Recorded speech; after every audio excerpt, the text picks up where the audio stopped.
Hello दोस्तों, my name is B Prakash and you are watching LSI English education, जहां आप सीख सकते हैं इंग्लिश थ्रू हिंदी।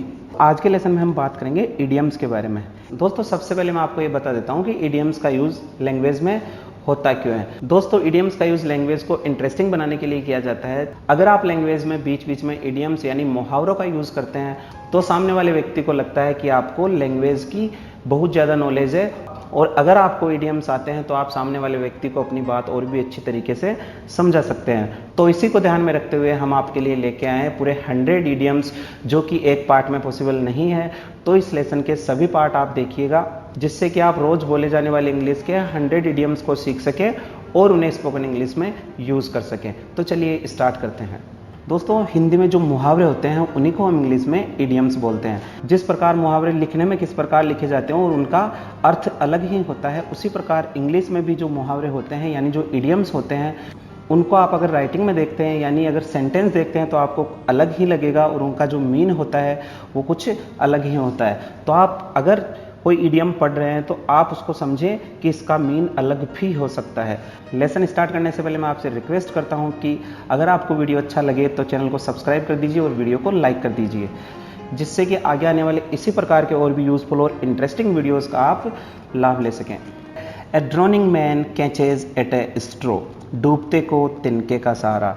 ए ड्रोनिंग मैन कैचेज एट ए स्ट्रो। नेक्स्ट इडियम है माइट इज राइट। जब आप ये कहते हैं कि जिसकी लाठी उसकी भैंस, यानी जो ताकतवर है वही राज करता है या जिसके पास सबूत है सब चीज़ों का तो वही जीतता है, तो उसके लिए आप कह सकते हैं माइट इज राइट। नेक्स्ट है टाइम फ्लाइज। दोस्तों, ये बड़ा इंटरेस्टिंग फ्रेज और इडियम है जिसका मीन होता है कि समय कितना जल्दी गुजर जाता है। जब आप किसी व्यक्ति को कहते हैं कि समय कितना जल्दी गुजर जाता है, पता ही नहीं चलता, तो आप इसका यूज कर सकते हैं। आप कह सकते हैं टाइम फ्लाइज। नेक्स्ट इडियम है throw dust into someone's eyes. दोस्तों, इसका हिंदी मीन होता है किसी व्यक्ति की आंखों में धूल झोंकना। यहाँ पर आप समवन्स की जगह किसी व्यक्ति का नाम लगा सकते हैं या फिर आप यहाँ पे कोई नाउन प्रोनाउन लगा के भी इडियम बना सकते हैं। एग्जाम्पल देख लेते हैं, don't throw dust into my eyes. मैंने यहाँ पर समवन की जगह माई लगाया तो इस सेंटेंस का मीन हो गया कि मेरी आंखों में धूल मत झोंको। नेक्स्ट है रफ डायमंड। दोस्तों, रफ डायमंड उस व्यक्ति को बोला जाता है जिसमें बहुत सारे छुपे हुए गुण हो, बहुत सारी छुपी हुई क्वालिटीज हो। आप उसको कह सकते हैं you are a rough diamond, यानी आप ऐसे व्यक्ति हो जिसमें बहुत सारे छुपे हुए गुण हैं। नेक्स्ट इडियम है सैड क्रोकोडाइल टीयर्स। इसका मीन होता है मगरमच्छ के आंसू बहाना। अगर कोई व्यक्ति आपके सामने रोने का झूठा नाटक करता है तो आप उसे बोल सकते हैं डोंट सेड क्रोकोडाइल टीयर्स, मगरमच्छ के आंसू मत बहाओ। नेक्स्ट है ए रोलिंग स्टोन।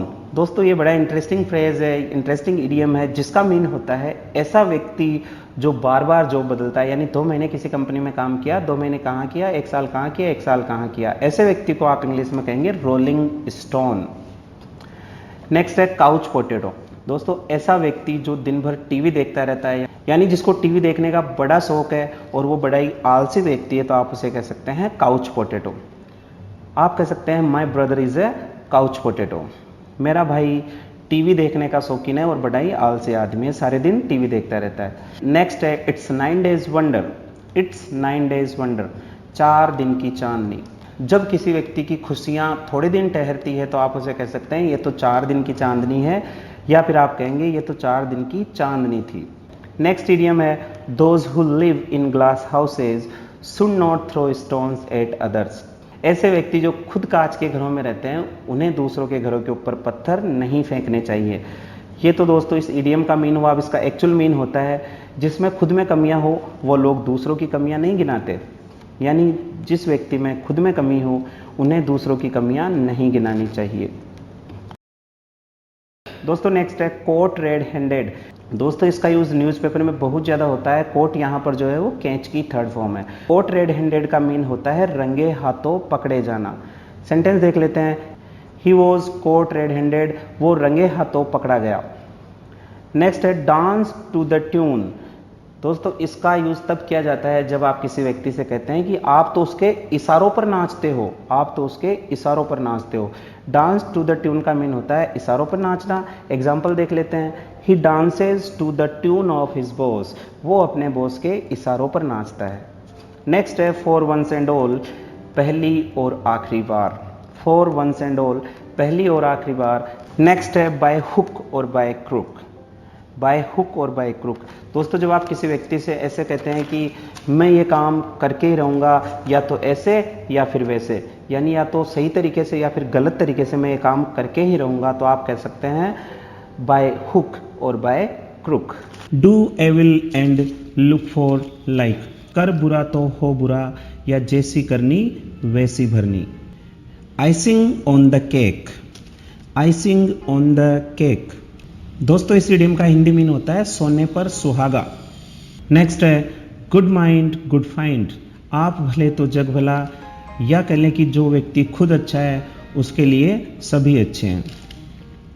नेक्स्ट है बार्किंग डॉग्स सेल्डम बाइट, जो गरजते हैं वो बरसते नहीं है, या ऐसा व्यक्ति जो ज़्यादा बोलता है वो लाइफ में कुछ कर नहीं पाता है।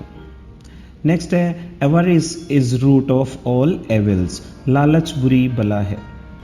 नेक्स्ट इडियम है as the king so are the subjects, जैसा राजा वैसी प्रजा, यानी किसी भी घर का या किसी भी देश का जैसा नेतृत्व होगा उसकी प्रजा या उस घर के सदस्य भी वैसे ही होंगे। नेक्स्ट है ए honey tongue a heart of गाल, मुख में राम बगल में छुरी, यानी ऐसा व्यक्ति जो आपके सामने चिकनी चुपड़ी बातें करता है और अंदर से वो आपके प्रति बुरे विचार रखता हो, उसके लिए आप कह सकते हैं a honey tongue a heart of गाल।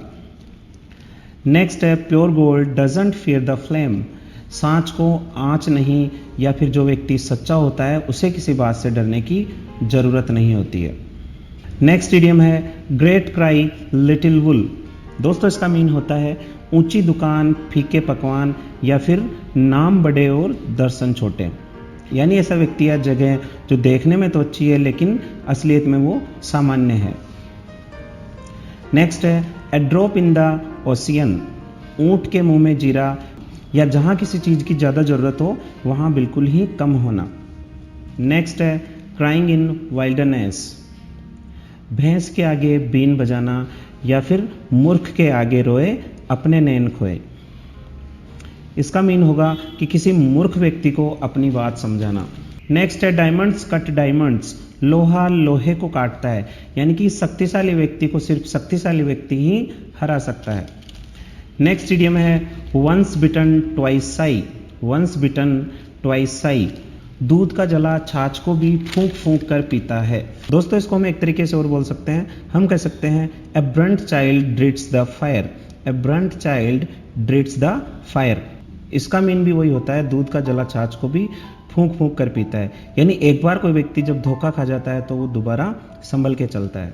Grass on the other side always looks greener, दूर के ढोल सुहावने लगते हैं, यानी कोई वस्तु जब दूसरे व्यक्ति के पास है तो ही वो अच्छी लगती है, जब हम उसे परचेज कर लेते हैं या वो वस्तु हमारे पास आ जाती है तो हमारा उस पर से मन हट जाता है। नेक्स्ट है a bad workman blames his tools, नाच न जाने आंगन टेढ़ा, अपनी गलती से कुछ नहीं कर पाने का दोष दूसरे व्यक्तियों पे या दूसरी चीजों पे लगाना। A bad workman blames his tools. Next है टिट फॉर टेट, जैसे को तैसा, अच्छे के साथ अच्छा और बुरे के साथ बुरा। नेक्स्ट है ए friend in need is a friend Indeed, मुसीबत में काम आने वाला व्यक्ति ही सच्चा मित्र होता है। नेक्स्ट इडियम है the pot is calling the kettle black, the pot is calling the kettle black, उल्टा चोर कोतवाल को डांटे, जब कोई व्यक्ति खुद गलती कर देता है और फिर उस गलती का आरोप दूसरों पे डालता है या दूसरों को भला बुरा कहता है। नेक्स्ट है as you sow so shall you reap, जैसा बोओगे वैसा ही काटोगे, यानी व्यक्ति को कर्म के हिसाब से फल मिलता है। नेक्स्ट है more to it than meets the eye, more to it than meets the eye, दाल में कुछ काला होना या फिर कुछ गड़बड़ होना। दोस्तों इसी के साथ आज का लेसन यहीं ख़त्म करते हैं। आशा करता हूँ कि इस लेसन से आपने बहुत कुछ सीखा होगा। ऐसे और भी इंटरेस्टिंग लेसन्स के लिए बने रहिए आपके अपने चैनल LSI इंग्लिश एजुकेशन के साथ। Keep learning, keep growing. Thanks for watching this lesson.